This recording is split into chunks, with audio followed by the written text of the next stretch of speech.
തെന്നിന്ത്യയിലെ വൻ സിനിമാ താരനിര സദസ്സിലിരിക്കുമ്പോഴാണ് ബീബിയുടെ ചരിത്രത്തിൽ തന്നെ ആദ്യമായി ബിഗ് ബോസ് കണ്ടസ്റ്റൻസ് ഒരു മെഗാ ഷോയിൽ നിന്ന് അവാർഡ് ഏറ്റുവാങ്ങുന്നത്.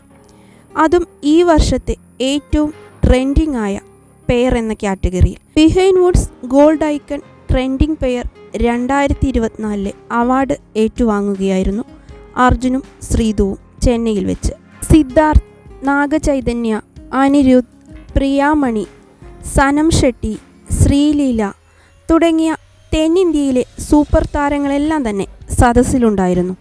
2 ദിവസങ്ങളിലായിട്ടായിരുന്നു Behindwoods award show conduct ചെയ്തിരുന്നത്. നീയൊന്ന് സിരിച്ചാ പോതും എന്ന സോങ് ആയിരുന്നു അർജുനും ശ്രീധുവിനും വേണ്ടി എൻട്രി സോങ്ങായി നൽകിയിട്ടുണ്ടായിരുന്നത്. സനം ഷെട്ടിയായിരുന്നു അർജുനും ശ്രീധുവിനും അവാർഡ് നൽകിയത്. മലയാളം വെർഷനിലെ ആങ്കറായി ബിഗ് ബോസ് സീസൺ 5 കണ്ടസ്റ്റൻറ്റും സീരിയൽ ആർട്ടിസ്റ്റുമായ റനീഷ റഹ്മാനായിരുന്നു രംഗം കൊഴുപ്പിക്കാൻ വേണ്ടി ഉണ്ടായിരുന്നത്.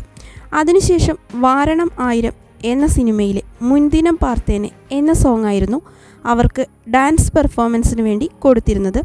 ഡാൻസിലെ ഹൈലൈറ്റ് എന്ന് പറയുന്നത് അർജുൻ ശ്രീധുവിനെ എടുത്ത് വട്ടം കറക്കുന്നൊരു സീനായിരുന്നു. റനീഷ ഓരോ നിമിഷവും കൗണ്ടർ ചെയ്യുന്നുണ്ടായിരുന്നു.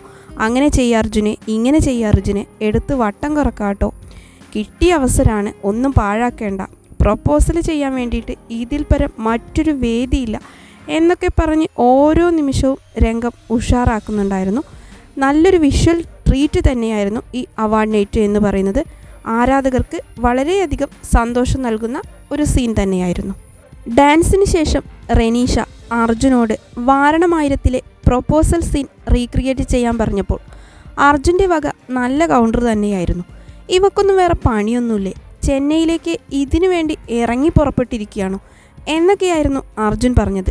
ശ്രീധു ആകട്ടെ ഉന്നെ നാങ്ക വെട്ടിയിടുവേൻ എന്നൊക്കെ പറഞ്ഞു. അപ്പോൾ റനീഷ പറഞ്ഞു, അതൊക്കെ പ്രോഗ്രാം കഴിയട്ടെ, എന്നിട്ട് നമുക്ക് നോക്കാം, ഇപ്പം നിങ്ങൾ ഈ സീനൊന്ന് ചെയ്യ് എന്നായിരുന്നു. അർജുൻ പറഞ്ഞു, ഞാനിപ്പോൾ എന്താ ചെയ്യുക? അപ്പോൾ ശ്രീധു പറയുന്നുണ്ട്, സീനിലെ കാര്യം മാത്രം നീ പറഞ്ഞാൽ മതി. അത് കേട്ടത് എല്ലാവരും ഭയങ്കര ചിരിയായിരുന്നു. എവളോ അഴക് എന്ന ഡയലോഗിൽ തുടങ്ങിയ ആക്ട് അവസാനം ശ്രീധുവിനോട് ഐ ലവ് യു എന്ന് പറയുന്ന സീൻ വരെ എത്തി. അർജുൻ്റെ പ്രപ്പോസലിന് മറുപടിയായി എന്താണ് പറയാനുള്ളതെന്ന് ശ്രീധുവിനോട് റനീഷ ചോദിച്ചപ്പോൾ ശ്രീധു പറഞ്ഞു, ഒരുപാട് നന്ദി മക്കളേ നന്ദി. ഇത് കേട്ടുകൊണ്ട് റനീഷ വന്നു ചോദിച്ചു, അർജുൻ്റെ പ്രപ്പോസലിന് മറുപടിയായി നന്ദി മാത്രമേ ഉള്ളൂ, ഇതല്ലാതെ ശ്രീധുവിന് മറ്റൊന്നും പറയാനില്ല? അത് കേട്ടതും ശ്രീധു പറഞ്ഞു, thank you so much Arjun, ഇത് മാത്രമേ ഇപ്പോൾ എനിക്ക് പറയാനുള്ളൂ. റനീഷ അവരോട് ചോദിക്കുന്നുണ്ട്, നിങ്ങൾ നല്ല ബെസ്റ്റ് ഫ്രണ്ട്സ് ആണെന്ന് നമുക്ക് എല്ലാവർക്കും അറിയാം. നിങ്ങൾ രണ്ടുപേരെയും ഞാൻ ഇൻ്റർവ്യൂ ചെയ്ത സമയത്ത് നിങ്ങളത് പറഞ്ഞിട്ടുണ്ടായിരുന്നു. പക്ഷേ ഇപ്പോൾ അതിൽ വല്ല മാറ്റം ഉണ്ടോ, എന്തെങ്കിലും മാറിയിട്ടുണ്ടോ, ഞാൻ ഒന്നും കൂടെ ഒന്ന് ചോദിക്കട്ടെ? അപ്പോൾ അർജുൻ പറഞ്ഞു, ഇപ്പോഴും എൻ്റെ ബെസ്റ്റ് ഫ്രണ്ട് തന്നെയാണ്. അപ്പോൾ ശ്രീധുവും പറഞ്ഞു, അതെ ഞങ്ങൾ നല്ല ഫ്രണ്ട്സ് തന്നെയാണെന്ന് പറഞ്ഞിട്ടുണ്ടായിരുന്നു. എന്നാൽ പിന്നെ ഞാൻ മറ്റൊരു ടെസ്റ്റും കൂടെ നടത്തി നോക്കാം. നിങ്ങളുടെ പരസ്പര പ്രണയം എത്രയാണെന്നറിയാൻ ഞാനൊരു ലവ് മീറ്റർ ടെസ്റ്റ് ഇവിടെ നടത്തുന്നുണ്ട്.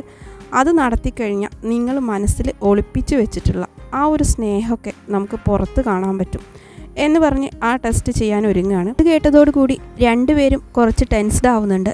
അർജുൻ പറയുന്നുണ്ട്, ഇവളിതെന്തൊക്കെയാണ് ഈ കാട്ടിക്കൂട്ടുന്നത്, ഇതൊക്കെ അറിയാൻ വേണ്ടിയിട്ട് ചെന്നൈയിലേക്ക് കെട്ടിയിറങ്ങിയിരിക്കുകയാണോ? അപ്പോൾ ശ്രീധു പറയുന്നുണ്ട്, ഈ ഒരു ടെസ്റ്റ് ഞാൻ നേരത്തെ ചെയ്തതാണ്, ഇത് നമ്മുടെ കൈ തണുത്ത് കഴിഞ്ഞാൽ പിന്നെ പൊങ്ങില്ല, അതുകൊണ്ട് നമുക്കൊന്നും അറിയാൻ പറ്റില്ല. അപ്പോൾ അർജുൻ ടെസ്റ്റ് ചെയ്യാൻ ഒരുങ്ങിയിട്ടുണ്ട്. അപ്പോൾ റനീഷ പറഞ്ഞു, അർജുനെ ശ്രീധുവിനെ മാത്രമേ മനസ്സിൽ വിചാരിക്കാൻ പറ്റുള്ളൂ, എന്നിട്ട് നോക്ക്. അപ്പോൾ ശ്രീധു പറയുന്നുണ്ട്, അവനോട് ഒന്നും കൂടെ ചോദിച്ചു നോക്ക് കേട്ടോ, അവൻ ആരെക്കുറിച്ചാണ് വിചാരിക്കുന്നതെന്ന്. അപ്പോൾ ശ്രീധുവിൻ്റെ അടുത്ത് റനീഷ പറയുന്നുണ്ട്, ശ്രീധു എന്തായാലും ഒന്ന് ട്രൈ ചെയ്തിട്ട് നോക്ക്, അർജുനെ മാത്രമേ മനസ്സിൽ വിചാരിക്കാവൂ, നമുക്ക് ടെസ്റ്റ് ഒന്ന് ചെയ്ത് നോക്കാം. എന്നിട്ട് ശ്രീധുവിൻ്റെ കയ്യിലും കൊടുക്കുന്നുണ്ട്. അപ്പോൾ ശ്രീധു അതിങ്ങനെ ആ ബോട്ടിൽ പിടിച്ചിട്ട് അതിൻ്റെ ഒരു ഫ്ലൂയിഡ് ഉണ്ട്, ആ ലെവലിങ്ങനെ പൊങ്ങണം. അപ്പോൾ അതൊട്ടും പൊങ്ങുന്നില്ല, കുറച്ചൊന്ന് ലെവലിങ് പൊങ്ങി വരുന്നേ ഉള്ളൂ. അപ്പോൾ റനീഷ എന്നെ നിർത്തിച്ചു. റനീഷ പറയുന്നുണ്ട്, അയ്യോ ഒട്ടും പ്രണയമില്ല, എന്താണിത്? അപ്പോഴാണ് ശ്രീധുവിൻ്റെ ഈ വക ഡയലോഗ് വന്നിരുന്നത്. ആദ്യം തന്നെ പറഞ്ഞു, പിന്നെ ഒന്നുകൂടെ റിപ്പീറ്റ് ചെയ്തു, നമ്മുടെ കൈ കൂളാണെങ്കിൽ ഇതൊട്ടും പൊങ്ങില്ല എന്ന് പറയുന്നുണ്ട്. ഇത് ഭയങ്കര കോമഡി ആയിരുന്നു. കാരണം അതിൽ ഫ്ലൂയിഡ് പൊങ്ങുകയാണെങ്കിൽ അർജുനോട് പ്രണയമുണ്ട് എന്നാണല്ലോ അർത്ഥം. അപ്പോൾ ശ്രീധുവിനാണെങ്കിൽ എന്ത് കിട്ടിയാലും, എന്തൊരു ഗെയിം കിട്ടിയാലും അതിൽ ടോപ്പ് ആവണം, അതിൽ വിൻ ചെയ്യണം എന്നുള്ളൊരു ആഗ്രഹമുണ്ട്. അത് ഓർത്തിട്ടാണോ ഇങ്ങനെ പറഞ്ഞത്, അതോ അർജുനോടൊരു ലവ് ഉള്ളത് കൊണ്ടാണോ പറഞ്ഞതെന്നറിയില്ല. നമ്മുടെ കൈ തണുത്ത് കഴിഞ്ഞാൽ അത് പൊങ്ങില്ല എന്നാണ് പുള്ളിക്കാരി പറയുന്നത്. ഏഷ്യാനെറ്റിൻ്റെ സ്റ്റാർ സിംഗറിൻ്റെ വേദിയിൽ വെച്ച് ശ്രീതുവാണ് അർജുനോട് ഐ ലവ് യു പറഞ്ഞതെങ്കിൽ ചെന്നൈയിലെ ബിഹൈൻഡ് വുഡ്സ് അവാർഡ് നൈറ്റിൽ അർജുനാണ് ശ്രീതുവിനോട് ഐ ലവ് യു പറഞ്ഞത്.